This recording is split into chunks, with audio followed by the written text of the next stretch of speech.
الذين أذهب الله عنهم الرجس وطهرهم تطهيرا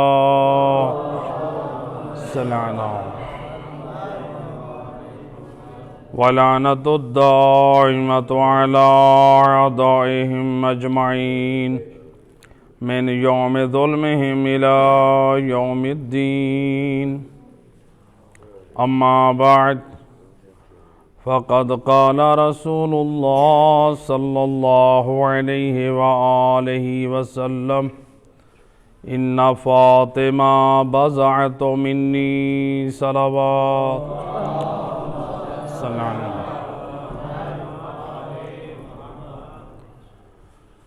سید الرسل کی جس مشہور اور معروف حدیث کو موضوع قرار دیا ہے، سید الرسل اپنی پاک زبان سے اپنے پاک بیان میں ارشاد فرماتے ہیں: اے میرے کلمہ گو، اے دنیا والو، فاطمہ زہرا کو ایک عام خاتون تصور نہ کرنا. فاطمہ زہرا یہ کوئی عام بی بی نہیں ہے. ان فاطمہ بضعۃ منی، بلکہ فاطمہ زہرا مجھ محمد کا حصہ ہے. سید الرسل اپنی اس حدیث مبارک میں دنیا والوں کو، مسلمانوں کو کیا سمجھانا چاہتے ہیں؟ اپنا حصہ جو قرار دے رہے ہیں، یعنی کیا مطلب؟ یا رسول اللہ، کیا آپ یہ کہنا چاہتے ہیں فاطمہ زہرا آپ کا سر ہے، یا آپ کی آنکھیں ہیں، آپ کا وجود ہے؟ یقیناً سید الرسل کی مراد یہ نہیں ہے. تو کوئی یہ بھی نہ سمجھے جو دنیا والے یہ سمجھ رہے تھے کہ رسول اللہ کی یہ بیٹی ہیں، تو رسول اللہ کی یہ دختر ہیں. سید الرسل جب جناب سیدہ کا احترام کرتے تھے تو وہ بیٹی ہونے کے اعتبار سے کرتے تھے. یہ بھی ایک امت کو ایک وہم ہوا. انہوں نے یہ خیال کیا کہ رسول اللہ یہ کہنے لگے کہ رسول جو جناب سیدہ کا وہ احترام کرتے تھے وہ تو بیٹی ہونے کے اعتبار سے کرتے تھے. سید الرسل اس وہم اور خیال سے امت کو نکالنا چاہتے ہیں جو تم وہم اور خیال سمجھ رہے ہو کہ میں اپنی بیٹی ہونے کے اعتبار سے اس کی تعظیم کر رہا ہوں. اس وہم کو نکال لو. اگر میں بیٹی ہونے کی تعظیم کروں تو پھر امت کے ہر باپ پہ واجب ہو جائے گا، سنت قرار پائے گا کہ وہ بھی نبی کی سنت پر عمل کرتے ہوئے اپنی بیٹی کی تعظیم کے لیے کھڑا ہو جائے. جبکہ امت کا کوئی باپ بھی اپنے لیے یہ سنت نہیں قرار دیتا، یہ مستحب نہیں سمجھتا، نہ اپنے لیے یہ واجب سمجھتا ہے، بلکہ والد کی تعظیم اس میں سمجھی جاتی ہے کہ جب باپ آئے تو بیٹی اس کی تعظیم کے لیے کھڑی ہو جائے. تو لہٰذا یہ اولاد کو تعلیم دیے گئے ہیں. سید الرسل اس وہم سے امت کو نکالنا چاہتے ہیں، اس خیال سے نکالنا چاہتے ہیں. جن لوگوں نے یہ وہم اور خیال امت میں یہ بیج بونے کی کوشش کی کہ جناب سیدہ کا رتبہ کم کیا جائے، سید الرسل اسی وہم اور خیال کو امت سے نکالنا چاہتے ہیں. فاطمہ زہرا یہ معمولی ہستی نہیں ہے، یہ فاطمہ الزہرا یہ مجھ نبی کے اخلاق اور کردار کا ایک حصہ ہے. دوسرے لفظوں میں سید الرسل یہ سمجھانا چاہتے ہیں کہ جس طرح میں امت کے مردوں کے لیے نمونہ عمل ہوں، امت کے مردوں اور عورتوں کے لیے میری تعلیمات ہیں اور مجھ رسول کا کردار نمونہ عمل ہے. میری امت کی عورتوں کے لیے جس طرح مجھ محمد کا پاک کردار میری امت کے مردوں کے لیے نمونہ عمل ہے، میری امت کی عورتوں کے لیے فاطمہ الزہرا کا پاک کردار ویسے نمونہ عمل ہے. تو لہٰذا اگر کسی نے میری تعلیمات کو مجسم دیکھنا ہے تو فاطمہ الزہرا میں دیکھ لے. اگر کسی نے میرے حصے کی، اگر میرے خزانے کی طہارت کو اگر خواتین کے لیے نمونے عمل دیکھنا ہے تو فاطمہ الزہرا میں دیکھ لے۔ ایک صلوات پڑھیں جناب سیدہ فاطمہ الزہرا سلام علیہ، اللہم صلی علیہ۔ لہذا رسول اللہ جناب سیدہ کے بارے میں متعدد سندیں عطا کی ہیں۔ کبھی شان فاطمہ الزہرا میں فرمایا فاطمہ قرۃ عینی، فاطمہ میری آنکھوں کی ٹھنڈک ہے۔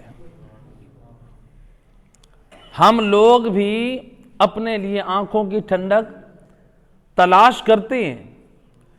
ہر شخص اپنے اپنے اعتبار سے، اپنے اپنے خیال سے آنکھوں کی ٹھنڈک تلاش کرتا ہے۔ کوئی کہتا ہے میری اولاد میرے لیے آنکھوں کی ٹھنڈک ہے، کسی کو روپے پیسہ میں نگاہ کرتا ہے تو اسے آنکھوں کی ٹھنڈک نظر آتی ہے، کسی کو اپنی جائیدادوں پہ نظر پڑتی ہے تو وہ اپنی آنکھوں کی ٹھنڈک سمجھتا ہے۔ تو کوئی ہر شخص اپنے اپنی حیثیت، اپنی اپنی ذہنیت کو سامنے رکھ کے جب ان چیزوں کی طرف توجہ کرتا ہے تو ان کو اپنی آنکھوں کی ٹھنڈک سمجھتا ہے۔ سید الرسل فرماتے ہیں اے مال کو آنکھوں کی ٹھنڈک سمجھنے والو، اے اولاد کو آنکھوں کی ٹھنڈک سمجھنے والو، اے دنیا سے دل لگا کر دنیا کو آنکھوں کی ٹھنڈک سمجھنے والو، او میں بتاتا ہوں اگر میرے لیے آنکھوں کی ٹھنڈک ہے تو وہ فاطمہ الزہرا ہے۔ صلی اللہ علیہ۔ یہ کیا سید الرسل ایک اولادی فطرت کے عنوان سے کہہ رہے ہیں کہ یہ میری آنکھوں کی ٹھنڈک ہے؟ نہیں، سید الرسل فرمانا یہ چاہتے ہیں، امت کو یہ پیغام دینا چاہتے ہیں، خبردار دیکھو جس طرح کسی کو تکلیف دینے سے اسے جب اس کی توہین اور اذیت کی جائے تو اسے دیکھ کے اذیت ہوتی ہے، آنکھوں میں چبھن ہوتی ہے، فاطمہ زہرا تو ہے میری آنکھوں کی ٹھنڈک۔ خبردار کبھی فاطمہ زہرا کو کسی مقام پر اس کی تذلیل نہ کرنا، اس کی توہین نہ کرنا، اس کو خالی نہ لوٹانا۔ یاد رکھو فاطمہ زہرا کی توہین و تذلیل سے فاطمہ زہرا کو اذیت نہ ہوگی، چونکہ زہرا ہے میری آنکھوں کی ٹھنڈک، اس کو تکلیف دینے سے مجھ رسول کو تکلیف ہوگی۔ سید الرسل اس عظیم امر کی طرف متوجہ کرنا چاہتے ہیں۔ اور کبھی سید الرسل نے، آپ دیکھیں جناب سیدہ کی عزت و شان کے عنوان سے، یعنی رسول اللہ کے خزانے سے کبھی آپ نے فرمایا الصلاۃ قرۃ عینی، نماز میری آنکھوں کی ٹھنڈک ہے، تو کبھی فرمایا فاطمہ قرۃ عینی، زہرا میری آنکھوں کی ٹھنڈک ہے۔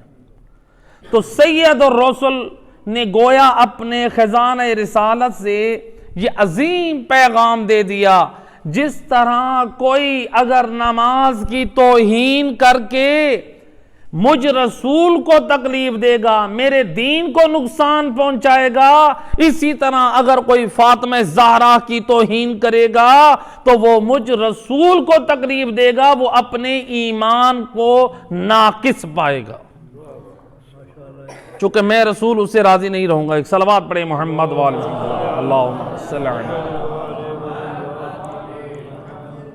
جناب سیدہ فاطمہ زہرا کی اگر شان کے مختلف پہلوؤں کی طرف اگر ہم نگاہ کریں، روایت ہے حضرت جابر بن عبداللہ انصاری سے، وہ روایت کرتے ہیں امام معصوم سے روایت کرتے ہوئے سید الرسل سے روایت کرتے ہیں کہ آپ فرماتے ہیں، رسول اللہ فرماتے ہیں، یہ روایت بیان کی کہ جب میدان محشر میں جناب فاطمہ الزہرا تشریف لائیں گی، اللہم صلی علی محمد،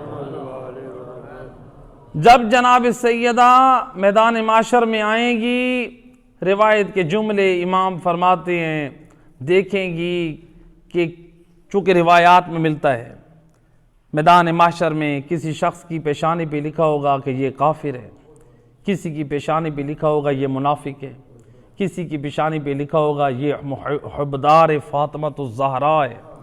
روایات میں ملتا ہے میدان معاشر میں ہر جرم کرنے والے کے جرم کا نام اس کی پیشانی پہ لکھ دیا جائے گا۔ اللہ اکبر۔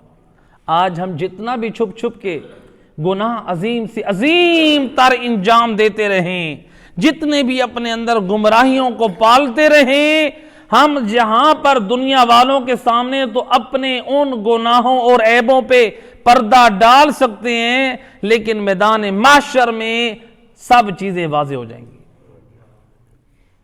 تو جب ہر چیز واضح ہو جائے گی، معصوم فرماتے ہیں میدان محشر میں جب آئیں گے لوگ، ان کی پیشانیوں پہ نام لکھے ہوں گے، کسی کی پیشانی پہ یہ منافق ہے، کسی کی پیشانی پہ یہ کافر ہے، کسی کی پیشانی پہ یہ گمراہ اور مشرک ہے، کسی کی پیشانی پہ کہ یہ حبدار فاطمۃ الزہرا ہے۔ روایت کا جملہ کہ جب بعض حبداران جناب فاطمۃ الزہرا کو عذاب کے فرشتے پکڑ کے جہنم کی طرف لے کے جانے لگیں گے، اس وقت جناب سیدہ فاطمۃ الزہرا خدا کی بارگاہ میں التجا کریں گی، اے بار الہ، تو نے تو میرے ساتھ وعدہ کیا تھا اور تو وعدہ خلافی نہیں کرتا۔ تو نے تو وعدہ کیا تھا کہ اے فاطمہ تیرے حبداروں کو میں جہنم کی طرف نہیں بھیجوں گا۔ اے اللہ، جب تو نے وعدہ کیا تھا، تو وعدہ خلاف کرنے والا نہیں ہے، وعدہ کی خلاف ورزی نہیں کرتا، تو پھر تیرا اس وعدے کا کیا ہوا؟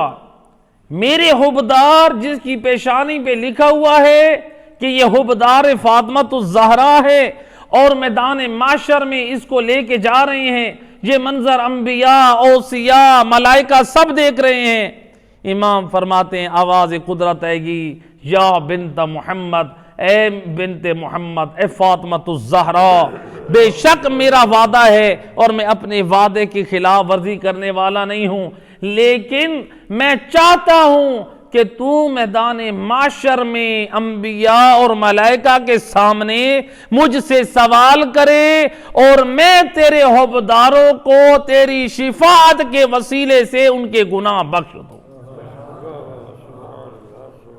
اے میرے رسول کی بیٹی فاطمۃ الزہرا، جائیے میدان معاشر میں جس کی پیشانی میں لکھا ہے کہ یہ حبدار فاطمہ ہے، جا کر اس مرد مومن کو لے کے اپنے ساتھ جنت میں داخل ہو جائے۔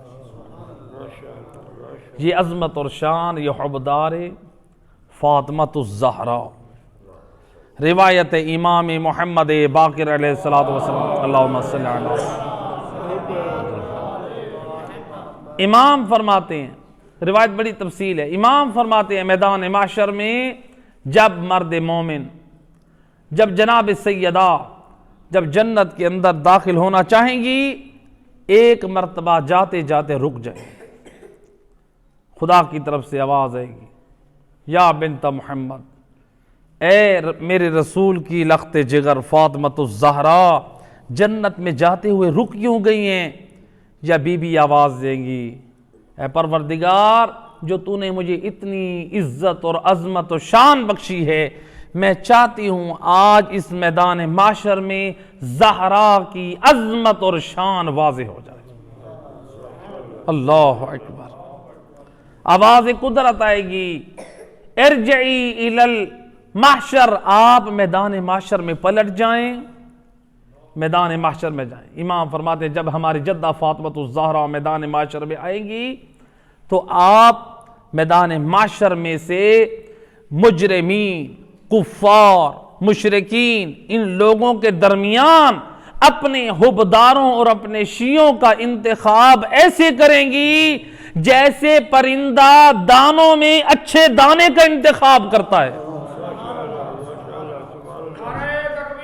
اللہ اکبر، یا رسول اللہ، یا علی، زندہ باد، مرد آباد، اللہم صلی علی۔ یہ شان اور یہ عظمت ہے حبداران فاطمہ کے لیے، یہ شیعہ جان فاطمہ کے لیے۔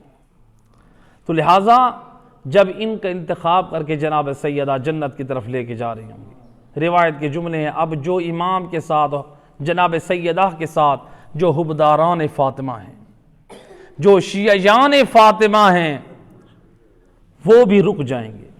آواز قدرت آئے گی، اے میرے بندو تمہیں کیا ہو گیا ہے؟ اے حبداران فاطمہ، اے شیعیان فاطمہ، تم کیوں رک گئے ہو؟ وہ بول کر کہیں گے، اے پروردگار، ہم چاہتے ہیں جس بی بی کے وسیلے سے تو نے ہمیں یہ شان اور عزت بخشی ہے، ہم چاہتے ہیں اب میدان معاشر میں دنیا والوں کے سامنے یہ معلوم ہو ہماری کیا عظمت اور شان ہے۔ امام فرماتے ہیں اب یہ حکم خدا سے یہ حبداران فاطمہ، یہ شیعیان فاطمہ جب میدان معاشر میں آئیں گے، اللہ کی طرف سے حکم ہوگا، من کساکم، جس نے تمہیں لباس پہنایا ہے حب فاطمہ زہرا میں، ومن اطعمکم، جس نے تمہیں کھانا کھلایا ہے فاطمہ زہرا کی محبت میں، جس نے تمہارے غیبت جیسے گناہوں کو معاف کیا ہے فاطمہ زہرا کی محبت میں، جس نے جو نیکیاں تمہارے سے کی ہیں بی بی فاطمہ زہرا کی محبت میں، اے حبداران فاطمہ جاؤ ان حبداران فاطمہ کو بھی اپنے ساتھ لے کے جنت میں چلے جاؤ۔ امام فرماتے واللہ ما یبقى فی المحشر، اللہ کی قسم میدان معاشر میں کوئی نہ ٹھہرے گا سوائے منافق کے اور بدبخت کافر کے۔ اللہم صلی علی محمد وآلہ۔ منافق محروم رہ جائیں گے یا کافر محروم رہ جائیں گے۔ جناب فاطمہ الزہرا کی سفارش اس قدر عظیم ہے۔ ایک صلوات پڑھیں محمد وآل محمد۔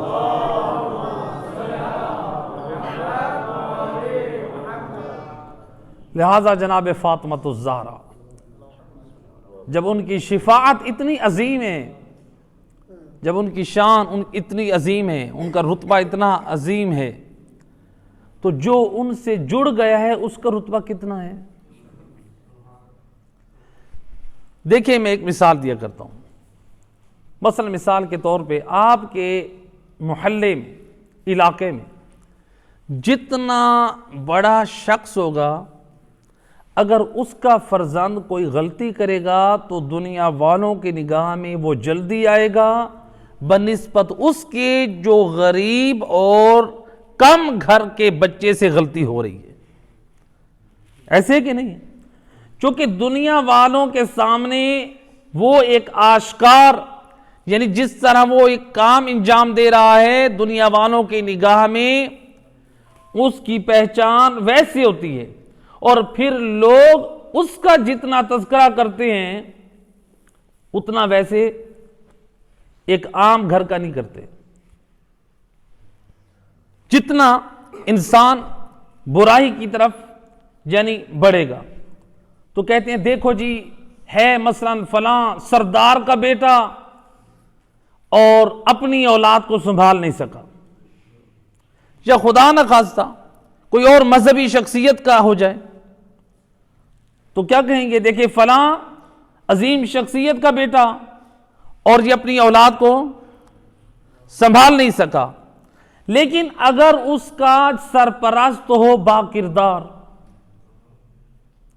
اگر وہ ہو بعمل، تو دنیا والے یہ کہتے ہیں کہ اس میں باپ کا قصور نہیں ہے، اس میں اولاد جو بگڑی ہے وہ اپنے باہر کے ماحول سے برباد ہوئی ہے۔ تو باپ کی عزت اور شان باقی رہتی ہے، لیکن اس نے جو فرزند نے، جو اولاد نے اپنی بدعملی اور بد کرداری سے جو اپنے والد اور اپنے سرپرست کی عزت کو خراب کیا ہے، کیا اس کا یہ مجرم ہے یا نہیں ہے؟ جی اس کا یہ مجرم ہے۔ تو اگر ایک عام گھرانے یعنی ایک گھرانے کا شخص ہو اور بد عملی اور بد کرداری کرے جس سے گھر والوں کی، سردار کی، باپ کی عزت پہ لوگ انگلیاں اٹھائیں تو وہ باپ کا مجرم ٹھہرے، اور اگر وہ ہستیاں جن کو سردار بھی بنایا اللہ سبحانہ و تعالی نے، جن کی ولایت کو فرض بھی کیا ہو ہم سب پہ اللہ سبحانہ و تعالی نے، ہم اس گھرانے سے اپنے آپ کو نسبت دے دیں اور پھر ہمارے دامن میں ہمارے معاشرے کی ہر برائی ہمارے کردار میں ہو۔ اہل بیت کا کردار تو پاک ہے، ان کی عزت اور شان تو اپنے مقام پہ باقی ہے، لیکن اگر دنیا والے دیکھ کر کہیں یہ دیکھو یہ علی کے چاہنے والے بے نمازی ہیں، یہ دیکھو یہ فاطمۃ الزہرا کے چاہنے والے شرابی ہیں، یہ دیکھو یہ فاطمۃ الزہرا کے چاہنے والے بد کردار ہیں، یہ دیکھیں نام لیتے ہیں بی بی زہرا کا اور ان کے اندر کردار نام کی کوئی چیز نہیں ہے۔ جناب سیدہ کی شان کم نہ ہوگی، لیکن ہم نے جو اپنی بدعملی سے آل محمد کے حق میں جو توہین کروائی ہے، میدان قیامت میں اس جرم کی سزا بھی ہمیں، اس کا حساب بھی ہمیں دینا پڑے گا۔ ایک صلوات پڑھے محمد وآل محمد۔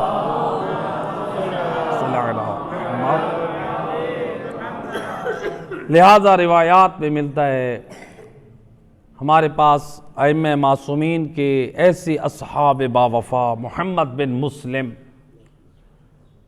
ایسے عظیم با کردار، یہ ایسے صحابی تھے، پانچویں امام کے اور یہ چھٹے امام کے، اس قدر عظیم، یہ اپنے زمانے کے فقیہ، اتنی روایات آل محمد ان کے پاس تھی۔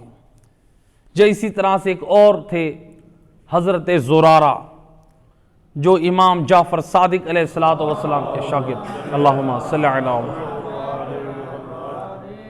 یہ وہ شاگرد تھے کہ جن کے سینے پہ، حضرت زرارہ کے سینے پہ ہمارے پانچویں امام نے اپنا ہاتھ ان کے سینے پہ رکھ کے دعا دی، جن کو علماء نے نقل کی 80,000 احادیث آل محمد ان کے سینے میں محفوظ تھیں۔ جو آج مذہب آل محمد ہم تک پہنچا ہے، یہ ان علماء کی محنتوں کی بدولت پہنچا ہے۔ یہ حضرت زرارہ، یہ حضرت محمد بن مسلم، امام کے کتنے شاگرد تھے؟ امام جعفر صادق علیہ السلام کے، اللہم صلی علی محمد، ملتا ہے کہ امام کے شاگردان 4,000 تھے۔ کتنی تعداد تھی؟ 4,000 شاگرد تھے۔ یہ ان لوگوں کے لیے لمحہ فکریہ ہے جو آج نظام مرجعیت کو اچھا نہیں سمجھتے، جو فقہاء کو پسند نہیں کرتے، جو علماء کو پسند نہیں کرتے۔ اگر ائمہ ہدا سے بات لینی ہوتی، فقط انہی کی بات پر عمل کرنا ہوتا، پھر امام صادق کو یہ 4,000 شاگردان کو اپنی شاگردی میں رکھنے کی ضرورت کیا تھی؟ امام جو 4,000 افراد کو اپنی شاگردی میں رکھ کے ان کو فقہاء، ان کو علماء، ان کو جو ہے بڑے بڑے عالم بنا رہے ہیں اپنی شاگردی میں، تو اس کا مطلب ہے امام امت کو ایک ایسا نظام دینا چاہتے ہیں۔ دیکھو یاد رکھو، ہماری تعلیمات صرف ہم سے نہیں، جو ہمارے علم کے وارث علماء فقہاء ہیں، آپ ان کی طرف بھی رجوع کرو۔ اگر ہم کہیں کہ صرف ہم ائمہ ہدا علیہ السلام کی حدیث لیں گے اور ہم علماء اور فقہاء کو نہیں مانتے، تو پھر تو امام علیہ السلام کا وہ مدرسہ بنانے کا مقصد بے فائدہ ہے، الیاذ باللہ۔ پھر تو امام علیہ السلام نے جو 4,000 شاگرد اپنے بنائے ہیں، جن کو آپ نے اعلیٰ تعلیم کا جو درس دیا ہے، پھر آپ اس امام کے اس درس کے بارے میں کیا کہیں گے؟ تو لہذا علماء، یہ فقہاء، یہ ہمارے اوپر ایک رحمت ہے۔ ہم جتنا شکر ادا کریں ہمارے لیے کم ہے۔ آپ کے علاقے میں اگر کوئی ڈاکٹر نہ ہو نا، جن علاقوں میں ہم اکثر جاتے ہیں، بعض دیہاتوں میں جن علاقوں میں ڈاکٹر نہیں ہیں، وہاں کے ذرا لوگوں سے جا کر حال پوچھے، وہ روتے ہیں کہ ہمارے بچے ڈاکٹروں کے پاس جانے سے پہلے دم توڑ دیتے ہیں، ہمارے بچے، ہمارے بڑے بیمار ہو جاتے ہیں۔ ایسے ایسے کیسز آ رہے ہیں کہ پچھلے دنوں ایک کیس آیا کہ ہم ایسے علاقے میں ہیں جہاں پر ڈاکٹر نہیں ہیں، خاتون کوما میں چلی گئی ہے اور اس کو مردہ سمجھ کے دفن کر دیا گیا. 15 دن بعد جا کے خیال آ رہا ہے کہ شاید وہ مری نہیں تھی. ڈاکٹر بھی ایک اللہ کی طرف سے کیا ہے؟ یہ نعمت اور رحمت ہے. اگر ڈاکٹر نہ ہو تو آپ اپنے بدن کا علاج نہیں کر سکتے. ڈاکٹر نہ ہو تو آپ اپنا چیک اپ نہیں کرا سکتے. جس طرح آپ اپنے بدن کی بیماری کے لیے ڈاکٹر کو ضروری سمجھتے ہیں جو آپ کی عقل کہتی ہے، میرا دوست یہی عقل ہمیں کہتی ہے دین کو سمجھنے کے لیے تجھے اس دین کے اسپیشلسٹ علماء کی ضرورت ہے. اس لیے مولا علی فرماتے ہیں، اپنی پاک زبان سے فرماتے ہیں، اذا رأیت عالما قل لہ خادما، جب تو ایک عالم دین کو دیکھے تو اس کی خدمت گزاری میں بیٹھ جاؤ. یعنی امام یہ سمجھانا چاہتے ہیں علماء کے سامنے زانو باادب ہو کر بیٹھیں گے تو تب ہی آپ دین آل محمد کو سمجھیں گے. اپنی مرضی سے ہم دین سمجھ سکتے ہیں؟ اپنی مرضی سے ہم دین نہیں سمجھ سکتے. دیکھیں مثال دیا کرتا ہوں میں. ایک کوئی مریض ہوا، مثال کے طور پہ ایک شخص میڈیکل ہال پہ گیا. وہ کہتا ہے جناب مجھے سب سے بہترین مہنگی سے مہنگی اور اچھی سے اچھی دوائی کے بارے میں بتائیں، میں نے وہی لینی ہے. وہ کہیں گے جناب آپ کے پاس ڈاکٹر کا کوئی نسخہ ہے یا کس چیز کے بارے میں آپ نے دوائی لینی ہے؟ وہ کہے گا کہ ڈاکٹر کو چھوڑے، نسخے کو چھوڑے، آپ مجھے بس بہترین سب سے اچھی اور مہنگی، میرے پاس ہر چیز ہے، پیسہ ہے، سب کچھ ہے، آپ مجھے اچھی دوائی، اچھے سیرپ، اچھی چیزیں مجھے دیں آپ. وہ کہے گا کہ آپ کیسے انسان ہیں؟ آپ اپنے زور بلبوتے پہ آپ دوائی لے کر آ گئے، بغیر نسخے اور بغیر ہدایت کے مہنگی سے مہنگی دوائی استعمال کی.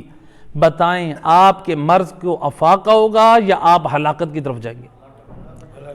جیسے ہم بغیر ہادی کی ہدایت اور بغیر نسخے کے اپنی مرضی سے اپنے بدن کا علاج کریں گے تو ہم ہلاکت کی طرف چلے جائیں گے. اسی طرح سے اگر ہم دین کے معاملے میں بغیر ہادی، بغیر عالم دین اور بغیر فقیہ کے ہم دین پر عمل کرنے کی کوشش کریں گے تو وہ دین ہمارا اپنا بنایا ہوا تو ہو سکتا ہے، وہ دین ہم تک نہ پہنچا ہوگا جو محمد والے محمد کے وسیلے سے علماء تک پہنچا ہے. تو لہٰذا علماء کے ساتھ جڑ کر رہیں تب ہم صحیح دین تک پہنچ سکتے ہیں. ایک مل کے صلوات پڑھے محمد اللہم صلی علی. تو لہٰذا یہاں پر ایک ان لوگوں کو بھی جواب دیا جا سکتا ہے جو یہ کہہ دیں، مثلا اس میں دیکھیں دو چیزیں، نسخہ بھی ہو اور ہادی بھی ہو، ہدایت کرنے والا بھی ہو. نسخہ بھی اپنی مرضی سے نہیں بنا سکتے، ہادی بھی ہو اور نسخہ بھی ہو. تو لہذا رسول اللہ نے بھی تو یہی سمجھایا تھا، انی تارکم فیکم الثقلین کتاب اللہ و عطرتی اہل بیتی، میں تمہارے درمیان دو چیزیں چھوڑے جا رہا ہوں، ایک کا نام قرآن ہے اور دوسری کا نام اہل بیت ہے.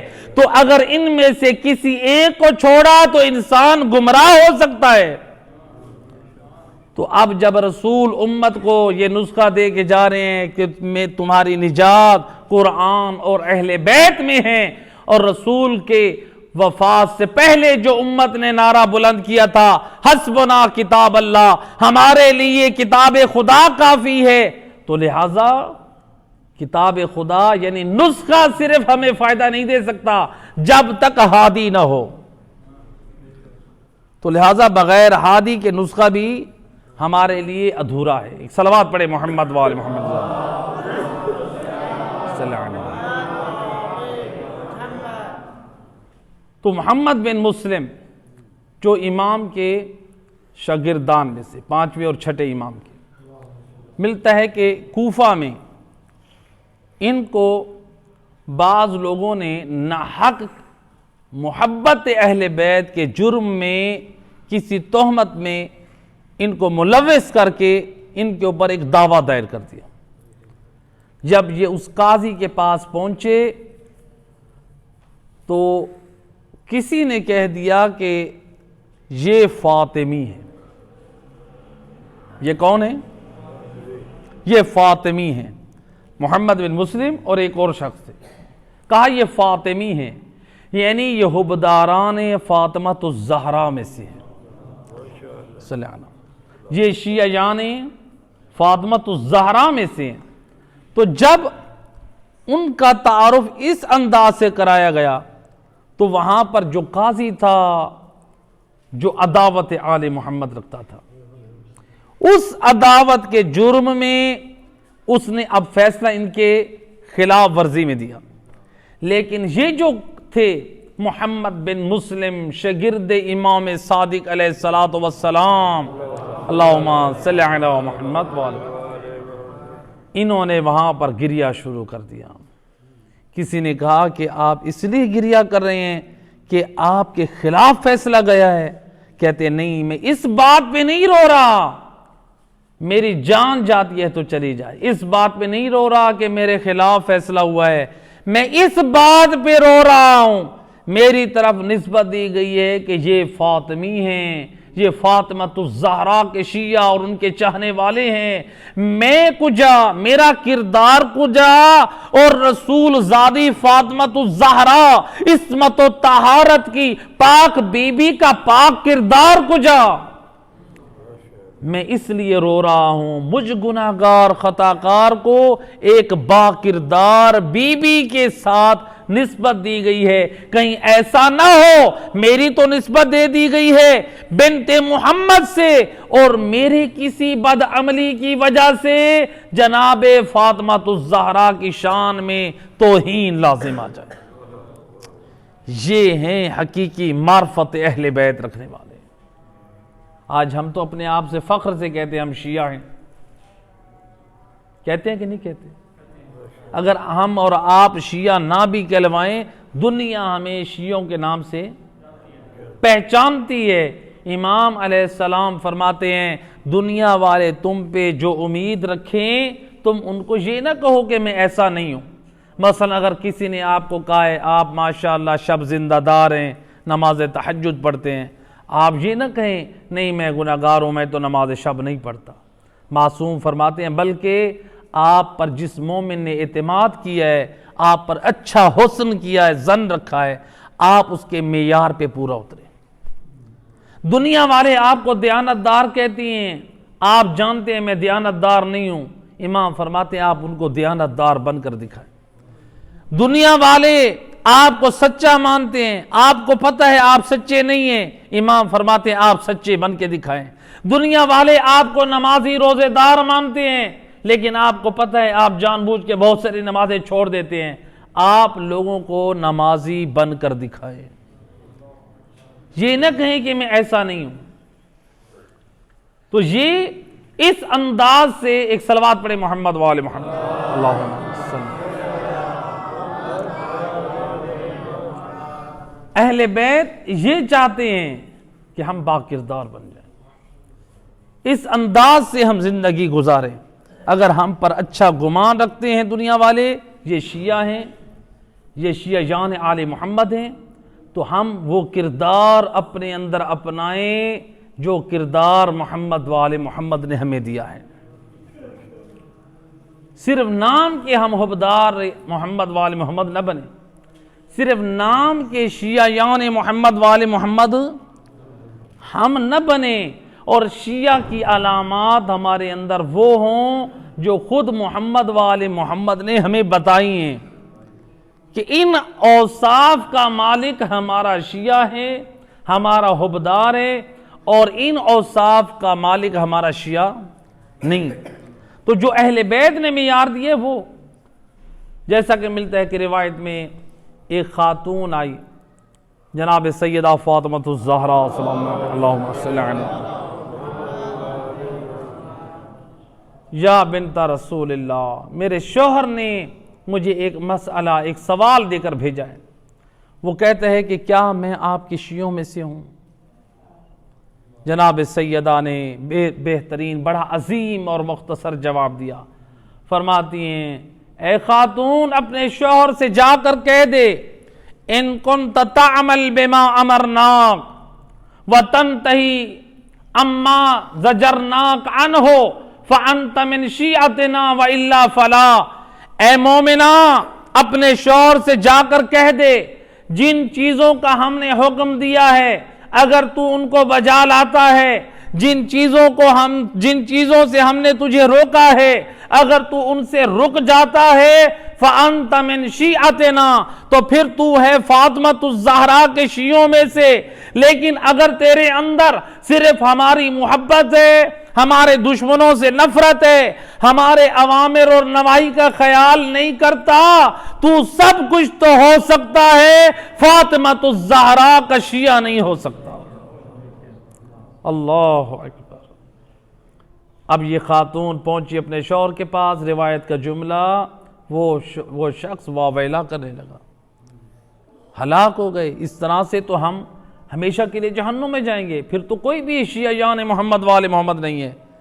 وہ خاتون آئی دوبارہ جناب سیدہ کی خدمت میں، یا بنت رسول اللہ میرا شوہر اس طرح رو رہا ہے۔ فرماتی اپنے شوہر سے جا کر کہہ دے یہ جو میں نے بتایا تھا وہ ہے ہمارا شیعہ، اس راستے پر جو میں نے بتایا تھا وہ ہے ہمارا شیعہ، وہ جنت میں ہے، لیکن جو ہماری ولایت رکھتا ہے، ہمارے دشمنوں سے نفرت کرتا ہے، ہمارے حکم پر لبیک فوراً نہیں کہتا، جس سے روکتے نہیں رکتا، وہ ہمارا شیعہ نہیں، ہمارا حبدار ہے۔ وہ کون ہے؟ حبدار ہے۔ اس کے جو گناہ ہیں ان گناہوں کی وجہ سے وقت موت اس کے ساتھ مشکلات آئیں گی۔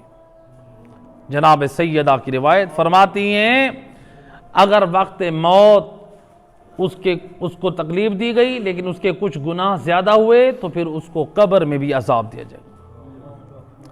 روایت کا جملہ جناب سیدہ فرماتی اگر مزید اس کے جرائم بڑے ہوئے میدان محشر میں حساب سختی سے لیا جائے گا، اگر اور بھی اس کے دامن میں کچھ اور بڑے جرائم رہ گئے تو پھر اس کو بالآخر جہنم کے پہلے طبقے میں عذاب میں مبتلا کیا جائے گا۔ اپنے گناہوں کی جرم کاٹ کے ہم آل محمد کی ولایت اور محبت کے صدقے میں آخر میں اللہ اس کو جنت میں لے آئے گا۔ ایک صلوات پڑھے محمد وآل محمد۔ تو جناب سیدہ نے جہاں خوشخبری دی ہے کہ ہمارے حبداروں کے لیے، ہمارے شیعوں کے لیے نجات ہے، وہاں پر آپ نے ڈرایا بھی ہے، وہاں پر آپ نے خبردار بھی کیا ہے، اور مولا علی ابن ابی طالب علیہ السلام سے اللہم صلی علی محمد امام سے روایت ہے، امام فرماتے ہیں بعض لوگ ایسے ہیں کہ جن کو 3 لاکھ سال بعد ہماری شفاعت نصیب ہوگی۔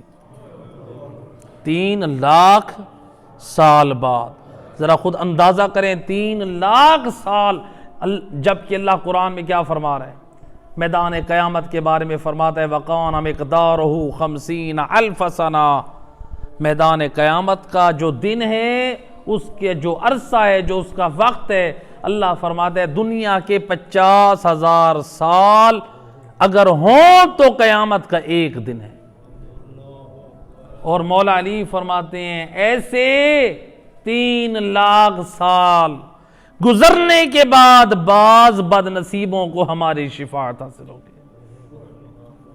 اور میرا دوست اپنے آپ کو اس قابل بنا میدان محشر میں محمد وآل محمد کی شفاعت کے حقدار بن سکیں، ہم ان کے قریب جا سکیں۔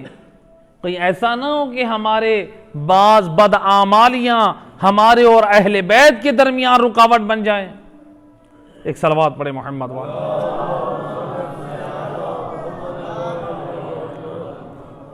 جناب فاطمۃ الزہرا وہ عظیم ہستی جو آپ دیکھیں، ہم دنیا سے ہم کتنی چیزوں سے محبت کرتے ہیں، لیکن فاطمۃ الزہرا نے کس سے محبت کی؟ ایک روایت جو جناب سیدہ نے فرمایا کہ میں دنیا میں 3 چیزوں سے محبت کرتی ہوں، محبوب جانتی ہوں، جس میں آپ نے فرمایا بابا کے چہرے کی زیارت زہرا کو بڑا پسند، دوسرا آپ نے فرمایا تلاوت قرآن، تیسرا آپ نے فرمایا انفاق فی سبیل اللہ، اللہ کے راستے میں، راہ میں مال کو خرچ کرنا۔ فاطمہ الزہرا کو یہ بہت پسند ہے، لیکن اس کے ساتھ بیوی نے ایک اور مولا علی کو وصیت فرماتی ہیں کہ یا علی اکثر تلاوت القرآن، اے علی تو زیادہ تلاوت قرآن کرنا۔ کہاں پہ؟ علی مولا کو کہہ رہی ہیں، وارث قرآن کو جناب سیدہ کہہ رہی ہیں اے علی تو زیادہ تلاوت قرآن کرنا۔ کہاں پر؟ میری قبر پر۔ اللہ اکبر، یعنی جناب سیدہ کی زندگی دیکھیں، اپنی زندگی میں بھی تلاوت قرآن سے عشق اور محبت ہے، اور مرنے کے بعد بھی، شہادت کے بعد بھی جو وصیت کر رہی ہیں کہ میری قبر پہ تلاوت قرآن اور دعا ہو، اس چیز کی وصیت کر رہی ہیں جناب سیدہ، تلاوت قرآن۔ بی بی گھر میں بیٹھی ہیں، چکی چلا رہی ہیں تو تلاوت قرآن، ایک ہاتھ میں کبھی تسبیح پڑھ رہی ہیں، حتیٰ کہ بعض روایات میں ملتا ہے کہ جب ایک مرتبہ جناب سیدہ کے گھر میں جب آئے اور دیکھا گیا کہ جناب سیدہ کے ایک ہاتھ میں امام حسین ہیں، ایک ہاتھ میں تسبیح بھی ہے اور چکی بھی چلا رہی، اللہ اکبر، گود میں امام حسین ہے اور ایک ہاتھ میں تسبیح ہے اور ایک ہاتھ سے چکی چلا رہی، کس قدر جناب سیدہ کی زندگی ہے۔ آج ذرا ہم اپنے آپ کو دیکھیں، اپنی زندگیوں کو دیکھیں، ہم جناب فاطمہ زہرا کو اپنے لیے آئیڈیل سمجھنے والوں، اے جناب سیدہ سے محبت کرنے والوں، ہم دیکھیں جناب فاطمہ زہرا جن چیزوں سے محبت کرتی تھی، کیا وہ ہماری زندگی میں ہیں یا نہیں؟ ہم موبائل، ایک سمارٹ موبائل لینے کے لیے تو پیسہ جمع کرتے ہیں، پتہ نہیں کہاں سے ہم اس کو حاصل کرنے کے لیے موبائل لے کر بڑا خوش ہوتے ہیں۔ کیا کبھی ہم قرآن کی تلاوت کر کے بھی کبھی خوش ہوئے ہیں؟ کیا ہم ذکر خدا کر کے بھی کبھی خوش ہوئے ہیں؟ ہمارے پاس دوستوں کے لیے ٹائم ہے، رشتہ داروں کے لیے ٹائم ہے، ہمارے پاس موبائل پر گیمیں کھیلنے کے لیے ٹائم ہے، سب چیزوں کے لیے ٹائم ہے، اگر ہمارے پاس ٹائم نہیں ہے تو تلاوت قرآن کے لیے نہیں۔ یہ قرآن کس لیے نازل ہوا ہے؟ اس قرآن کو پڑھیں، ذرا سمجھیں، اس قرآن میں اللہ سبحانہ وتعالی ہمیں کیا سمجھانا چاہ رہا ہے، اس قرآن میں اللہ سبحانہ وتعالی ہمیں کیا پیغام دے رہا ہے۔ جو وارثان قرآن ہیں ان کا کردار یہ ہے کہ ان کی زندگی میں اتنا قرآن، اتنی تلاوت قرآن، اور ہماری زندگی میں قرآن نہیں ہے، قرآن کے ترجمے سے انس نہیں ہے۔ لہذا اپنی زندگی میں قرآن کو شامل کریں، ترجمہ قرآن کو اپنی زندگی میں لائیں۔ الحمدللہ درس قرآن ہو رہا ہے اور خوش نصیب ہیں۔ بہرحال پروردگار سے دعا ہے خدا سب کو توفیق دے کہ ماشاءاللہ اتنے بڑے محلے کے اہل ایمان یعنی درس قرآن کا اہتمام ہو۔ درس قرآن میں کیا ہے؟ اس درس قرآن میں علم کی بات ہے، ہدایت کی بات ہے، نصیحت کی بات ہے، قرآن شفاء الصدور ہے، قرآن ہدایت اور رحمت ہے۔ جب ہم قرآن کو پڑھیں گے نہیں ہماری ہدایت نہیں ہوگی، جب ہم قرآن پڑھیں گے نہیں کوئی ہماری اصلاح نہیں ہوگی۔ یہ سارا قرآن سے دوری کا نتیجہ ہے۔ آج ہم لوگ جو گمراہ ہو رہے ہیں، ہم ادھر جا رہے ہیں، ہم اس طرف جا رہے ہیں، اس لیے کہ قرآن سے دوری کا نتیجہ ہے۔ قرآن کی واضح صورتوں کے ترجمے بہت سارے پیغامات دے رہے ہیں۔ قرآن وہ کتاب ہے جس میں بہترین عقائد بھی موجود ہیں، جن عقائد کو محمد وآل محمد نے پہنچایا ہے، اور قرآن میں پاک کردار کے پاک نمونے بھی موجود ہیں۔ انبیاء کے پاک کردار کے نمونے دیکھیں وہ بھی موجود ہیں، اور محمد وآل محمد وارثان قرآن کا پاک کردار دیکھیں تو وہ بھی قرآن میں موجود ہے۔ تو لہٰذا اس قرآن سے تمسک رکھیں، اپنے بچوں، اپنے جوانوں، اس قرآن کو وقت دیجئے۔ اس قرآن سے جناب فاطمہ الزہرا نے بڑا اہتمام کیا، اس کا زندگی میں بھی تلاوت قرآن کرتی ہیں اور بیوی یعنی اپنی شہادت کے بعد بھی جو تمنا کر رہی ہیں کہ علی میری قبر پہ تلاوت قرآن کرنا. لہذا بیوی کی وصیتوں میں سے ایک وصیت یہ بھی تھی، اے علی میرا غسل کفن تو خود انجام دینا، اے علی میرا جنازہ رات کی تاریکی میں اٹھایا، اجرکم علی اللہ عزادارو. ہو رسول کی وارث بیٹی فاطمۃ الزہرا، جس کے بابا کا کلمہ امت پڑھے، اللہ جانے بی بی کتنا امت سے ناراض ہو کر گئی ہے جو وصیت کر رہی ہے اے علی رات کی تاریکی میں میرا جنازہ اٹھایا جائے. اجرکم علی اللہ عزادارو. آپ فیس بک کا زمانہ ہے نا مومنین، آپ فیس بک پہ دیکھتے ہیں بعض لوگوں نے جوانوں نے شیئر کیا ہوتا ہے اور ان کی حقیقت کوئی ثابت ہے یا نہیں ہے، کوئی ثابت نہیں ہوتی. لوگوں نے ایک جوتا اس کو عطر لگا کے غلاف میں کہتے ہیں یہ رسول اللہ کا جوتا ہے، کسی نے وہ ایک کپڑا رکھ کے کہتے ہیں یہ رسول اللہ کی دستار ہے، کسی نے محفوظ کیوں تیرے رسول اللہ کا کرتا ہے، کوئی دکھاتا ہے کہ یہ رسول اللہ کے بال مبارک ہیں. میں یہ کہا کرتا ہوں او مسلمانوں، تمہیں رسول کی دستار یاد ہے؟ تمہیں رسول کے بال یاد ہیں؟ تمہیں رسول اللہ کا عصا اور ساری چیزوں کی حفاظت عطر لگانے کے قابل سمجھا؟ اگر تم نے حفاظت نہ کر سکے تو رسول کی وارث فاطمہ زہرا کی قبر کی اجرکم علی اللہ. ہے زہرا اور رسول زادی وہ اتنی مظلوم ہے، آج زہرا کی قبر پہ کوئی چراغ جلانے والا نہیں ہے، اور رسول اللہ سے نسبت دیے ہوئے کپڑے کو تو عطر لگا رہے ہیں اور اس کے بوسہ بھی لے رہے ہیں، لیکن رسول زادی کی قبر کو کوئی عطر لگانے والا نہیں ہے، اور وہاں پر کوئی جھاڑو دینے والا نہیں ہے، اور وہاں پر کوئی ایسی چھت کا انتظام کرنے والا نہیں ہے کہ جو رسول اللہ کی بیٹی کی قبر پہ سایہ کر سکے. اے مسلمانوں، کیا تمہیں فقط رسول کی دستار اور رسول کے کرتے اور رسول کے بالوں سے پیار ہے؟ اور وہ بیٹی اور جس کے بارے میں رسول فرماتے رہے اور زہرا میری آنکھوں کی ٹھنڈک ہے، اور زہرا کا گوشت میرا گوشت ہے، اور زہرا کا خون میرا خون ہے. اور مسلمانوں، او کہاں گئے ہو؟ او قبر زہرا اور رسول کی محبت میں اور کوئی سائے کا انتظام کر دو. اجرکم علی اللہ زادارو. روایت کہتی ہے مسلمان آئے در زہرا پر. حکم اسلام یہ ہے کہ جب کسی کے ہاں میت ہو 3 دن تک اس کے گھر میں کھانا پہنچایا جائے، اس کے گھر میں پانی کا انتظام کیا جائے.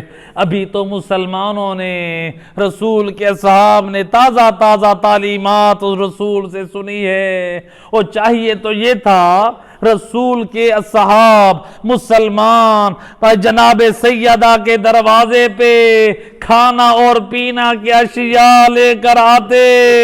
روایات کہتی ہے مسلمان آئے ضرور ہے، خالی ہاتھ نہیں آئے، لیکن کھانا نہ تھا اور پینے کا سامان نہ تھا، اور کسی کے ہاتھ میں آگ اور لکڑیاں، اور کسی کے ہاتھ میں تلوار، اور کسی نے اپنے ہاتھ میں تازیانہ اٹھا رکھا ہے. روایت کہتی ہے جب در زہرا پر آئے، آواز دی علی کو باہر نکالو. یا کسی نے کہا اے فلاں اس میں تو حسن و حسین ہے، اس میں تو بنت پیمبر ہے، وہ کہنے والے نے کہا وَإِن، اور مجھے پرواہ نہیں، چاہے رسول زادی ہو چاہے حسن و حسین ہو، بس یہ کہنا تھا۔ اور در زہرا پہ آگ کے شعلے بلند ہوئے اور دھواں اٹھنے لگا۔ میں کہا کرتا ہوں او کربلا میں آگ نہ جلتی، اگر آج در زہرا پہ آگ نہ جلتی، او کربلا میں او علی کی بیٹیوں کو قیدی نہ بنایا جاتا، اگر آج او زہرا کے گھر سے او علی کو قیدی نہ بنایا ہوتا۔ اجرکم علی اللہ زادارو، روایت کہتی ہے ایک شکی نے دروازے کو ٹھوکر ماری، او دروازہ بنت رسول پر گرا، او بی بی در و دیوار کے درمیان پوچھتے ہیں قبلہ او جناب سیدہ دروازے کے پیچھے او دیوار کے درمیان کیوں آئی؟ اور روایت کا جملہ او بی بی جب دروازے کے پیچھے کھڑی تھی اور بی بی کے سر پہ ردا نہ تھی، او بی بی جب دیکھا دروازے کو دھکا دیا جا رہا ہے، او عصمت و طہارت کی پاک بی بی او خود کو چھپاتے ہوئے او دروازے کے پیچھے ہوئی، ایک شکی نے زور سے دھکا دیا اور دروازے کو اتنا زور دیا، یہ کہتا ہے میں نے بنت رسول کی چیخیں اپنے کانوں سے سنی، وہ رو کے کہہ رہی تھی یا ابدا یا رسول اللہ اہکذا یفعل بحبیبتک، بابا رسول اللہ آئے ذرا دیکھیں، اور جس دروازے پہ آپ زہرا کی تعظیم کرنے آتے، آج مسلمان اور زہرا کو کیا اجر رسالت دے رہے ہیں۔ وَلَا لَعْنَةُ اللَّهِ عَلَى الْقَوْمِ الظَّالِمِينَ وَسَيَعْلَمُ الَّذِينَ ظَلَمُوا